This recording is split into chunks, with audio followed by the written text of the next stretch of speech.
사촌이 땅을 사면 배가 아프다라는 속담이 있죠. 가까운 사람이 잘 되는 걸 보면 이제 기쁜 마음보다는 부러움 또 질투가 먼저 나타난다라는 말을 재치 있게 풀어낸 속담인데요. 네, 최근 토지 경매 시장에서는 말 그대로 사촌이 배 아픈 땅을 찾기 위한 움직임이 활발하다고 합니다. 자, 과연 모두가 부러워하는 수익을 낼 수 있는 땅은 어디 있고 어떻게 찾을 수 있는 건지 이주환 교수님 모시고 자세히 알아보겠습니다. 어서 오세요, 교수님. 맞습니다. 예, 맞습니다. 오늘은 땅 이야기가 주제가 되었습니다.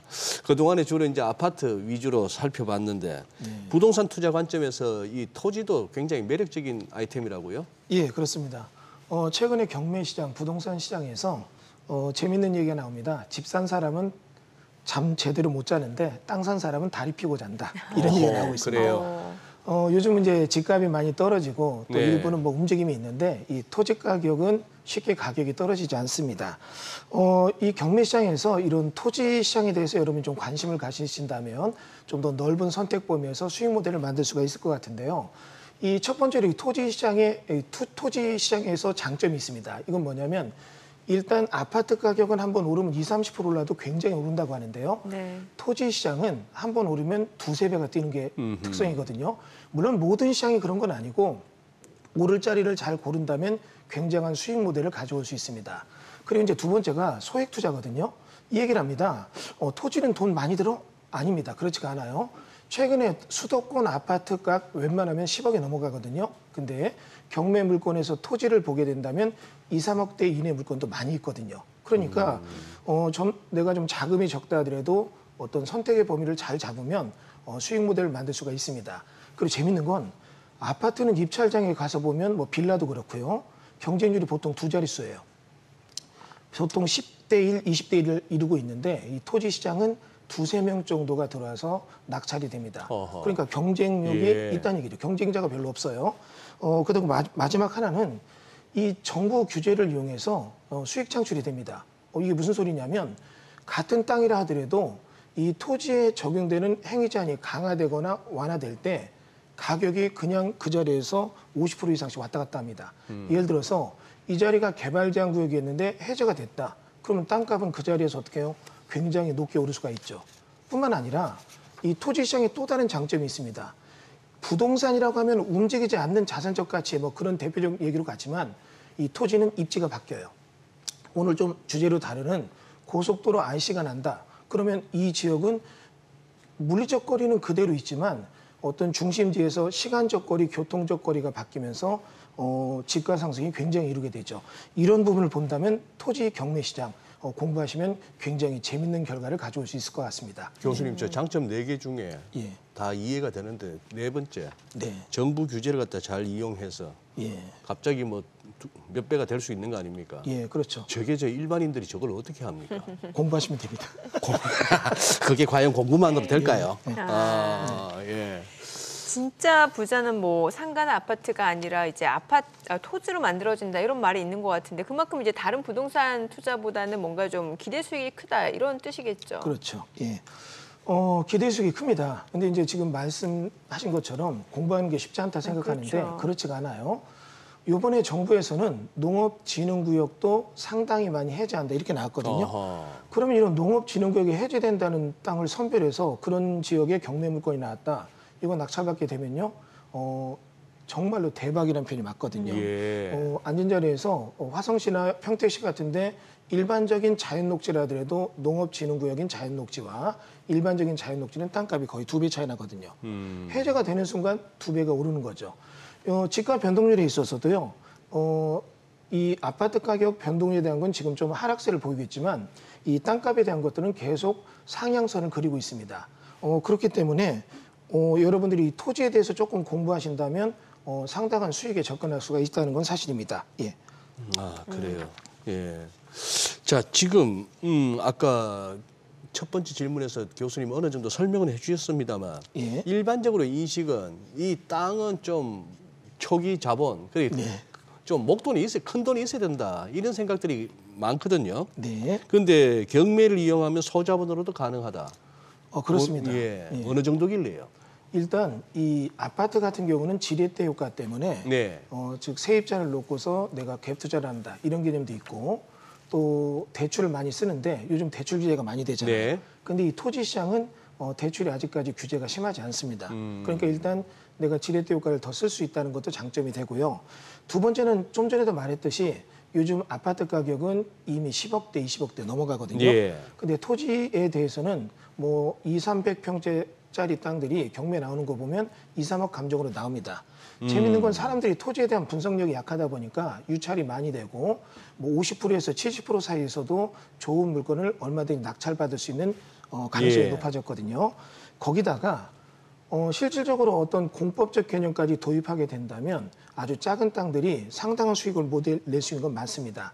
미불용지라든지 아니면 최근 어떤 개발 행위가 강화되면서 토지를 개발하고자 할 때는 여기에 굉장히 복잡한 전제 요인을 맞춰야 돼요. 예. 그런데 이런 전제 요인을 맞출 수 있는 땅들이 있는데 이런 땅들이 상식적인 범주를 넘어서는 알박기가 되는 경우가 많습니다. 예를 들면 나는 그냥 맹지를 샀는데 도로에 접한 땅이 개발되려고 보니까 여기에 하수관가가 없어서 정화조를 두고 물을 빼야 되는데 예. 물 나가는 쪽 땅이 맹지인 이 땅이에요. 그러면 예. 이 앞에 있는 땅에 건물을 지려면 도로에 접했지만 물을 내보내는 쪽은 이쪽 땅을 거쳐야 된다면 이런 예. 맹지들이 상당한 수익을 낼 수가 있거든요. 허허. 그러니까 소액 투자, 약간의 그런 어떤 공법적 공부만 가미된다면 상당한 수익을 낼 수 있는 모델이 정말 많이 있습니다. 말씀 주신 내용 들어보면 장점이 굉장히 많아서 너도 나도 토지 경매 입찰할 것 같은데 토지 경매 경쟁률이 낮다면서요. 이유가 있나요? 예, 일단 이 민법적 권리 분석은 쉽습니다. 네. 소재주 인수지라고 해가지고 낙찰자가 물어준다 만다 이런 걸 따질 때 어려움은 별로 없어요. 그런데 사람들이 토지 투자에 대해서 좀 기피하는 이유가 있습니다. 이거는 왜 그러냐면 관련된 행위자, 즉 부동산 공법이 워낙 복잡하거든요. 그러다 보니까 내가 싼 땅을 예를 들어서 5억짜리 땅을 1억에 샀는데 사고 나서 보니까 갑자기 뭐 공인용 산지니 뭐 공법적 행위자, 개발 제한 구역, 상수원 보교 이런 게 나와요. 예. 그러면 이 땅은 아무것도 못하는 땅이에요. 그러다 보니까 이런 게 문제가 되니까 예. 이런 부분에 대한 공포감이 있거든요. 그러나 관련 공법을 여러분이 조금만 주의 깊게 살펴본다면 이런 데에 대한 행위 제한을 잘 풀 수가 있는 땅들이 있거든요. 예. 그럼 이런 땅을 내가 선별해서 고른다면 일단 상당한 수익을 낼 수가 있습니다. 재밌는 거는 사람들이 아파트는 본인들이 살다 보니까 아파트에 대한 장점, 단점 이런 걸 다 알아요. 예. 많은 사람에게 노출되고 그 노출된 정보에 대해서 투자 메리트가 있다 이런 생각하시는 분들이 경쟁률이 높게 입찰되면서 너무 높게 낙찰이 되죠. 근데 토지는 일반인들이 직접 땅을 개발해 본다든가 어떤 수요자, 공급자로 진입해 본 경험이 없다 보니까 이런 행위 제한에 대해서 정확히 인지를 못하고 또 주변에서 겪었던 얘기 들어보면 야 이거 토지는 나랑 상관없다 이러면서 어떻게 해요? 입찰을 기피하는 거죠. 오히려 이런 쪽에 대해서 공부를 좀 해보면 자동 한가성도 높습니다. 이게 무슨 얘기냐면 내가 경매로 땅을 받았는데 전화 와서 못 살아요. 부동산이 전화 와서 얼마에 팔아라, 얼마에 팔아라. 자동적으로 환가를 강요당하는 경우가 많습니다. 그러니까 그런 부분에 대해서 조금만 더 인지가 된다면 토지 시장에서 이 경매 수익을 낼 수 있는 모델은 많이 있습니다. 예. 그래요. 예. 예. 저쪽도 소위 꾼들, 선수들이 좀 그렇죠. 많은 데죠. 예. 예. 근데 이제 이 선수라는 개념이 이렇게 얘기해 볼까요? 요 머리 선수가 아니라 입에 대한 선수들이 많으니까 그런 거 현혹되면 안 되고요. 현혹되면 안 되고. 이런 머리로 직접적으로 판단해서 이 땅은 앞으로 수익이 난다. 어떤 과학적 데이터를 얻을 수가 있거든요. 그런 식으로 접근한다면 수익 모델이 많이 날 수 있는 거죠. 예. 교수님께서 이제 땅 토지 쪽이 이제 경매 관련해서 오늘 이제 설명 주시려고 나왔는데 이것도 뭐 초치는 발언이긴 합니다만 예. 저 한 달에 한 번 꼴은 받아요. 아, 선생님 좋은 땅이 있어서 전화 드렸습니다 하거든요. 예. 그러면 저는 그렇게 끊습니다. 예. 땅 그렇게 좋으면 귀하가 사세요. 예, 뭘 맞습니다. 저한테까지 예. 나눠주십니까 하는데. 예. 아니 근데 이 땅도 다 같은 땅이 아니라는데 이 28가지 지목으로 나뉜다. 이러는데 이 지목 개념도 좀 살펴주시고 다는 못 보더라도 경매 시장에 나오는 토지는 주로 어떤 게 있는지요? 네, 좀 넓게 생각해 볼 네. 필요가 있습니다. 토지에 관련된 여러 가지 법적인 구분이 있는데 이 첫 번째가 지목이라는 게 있어요. 네. 두 번째는 용도지역이라는 게 있어요. 이 구분 못 하시더라고요. 아하. 가끔 전화하셔서 예. 제가 땅이 있는데 뭐라고 얘기해요. 그래서 용도지역 뭡니까? 이러면 공장입니다. 이래요. 깜짝 놀랍니다. 용도 지역이라는 것은 용도? 그 토지, 용도 지역이요. 용도 네, 지역. 관리 지역, 계획 관리, 생산 관리 이런 개념이 있지 않습니까? 네. 이런 것은 그 토지 위에다 어떤 건물을 지을 수 있고 건물의 사이즈를 몇 평까지 질 수 있는가 이런 행위자를 정하는 것이 용도 지역이라고 하고 네. 토지는 28가지의 지목이라는 게 있습니다. 예. 예를 들면 계획 관리 지역이 있는데 이 땅 위에다 내가 공장을 짓는다면 지목이 장이 돼요.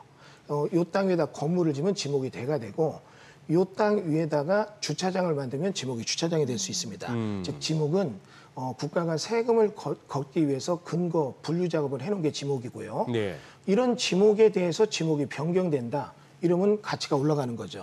그래서 뭐 지목 변경이라는 게 투자의 블루오션이다. 이런 얘기도 하는데 네. 문제는 지목을 변경하려고 보니까 이 땅에다 공장을 지으려니까 공장을 못 짓는다. 이런 얘기들은 용도 지역에 따른 얘기거든요. 예. 용도 지역에서 이 땅에다 공장을 짓다면 지목이 계획 관리 지역에 임야였는데 이게 갑자기 공장으로 바뀌는 거거든요. 용도 변경이라고는 많이 들었는데. 용도 변경은 건축물의 용도를 바꾸는 거죠. 예를 들면 여기가 방송시설이 있는데 예. 이런 걸 무남이 지배설을 바꾼다. 이런 건 용도 변경이라고 하고 예. 지목 변경은 말 그대로 28개 지목을 개발해서 네. 세금을 걷는 근거 기준이 바뀔 때 지목 변경이라고 합니다. 예를 들어서 임야면 세금을 적게 내요. 근데 여기다 개발하면 장이 되면서 공장이 되면서 세금을 좀 내게 되겠죠. 재밌는 건 이겁니다. 토지 시장의 매력이 이겁니다. 이 토지가 임야 있는 상태로 싸게 받았는데 이 땅에다 내가 공장에 인허가를 내고 공장을 짓는다면 그야말로 땅값은 2배 이상이 뛰는 거거든요. 예. 집은 내가 집을 뭐 인테리어 했다고 2배 뛰지 않거든요.